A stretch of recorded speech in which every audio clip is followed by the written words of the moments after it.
How to lock your Samsonite travel suitcase with a pin.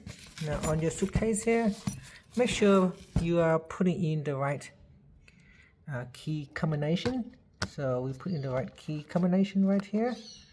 So once it is in the correct place, put all your stuff in the suitcase and then we align up the zip.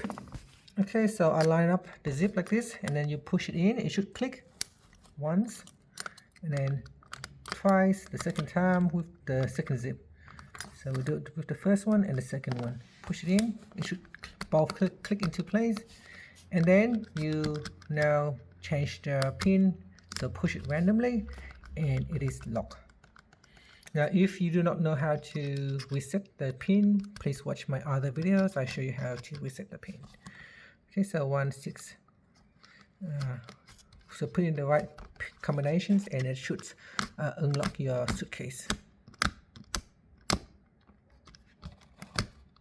Putting in the wrong pin will not allow you to unlock it, and that's it. So it is now opened. So that's how you can lock your Samsonite suitcase with a pin combination.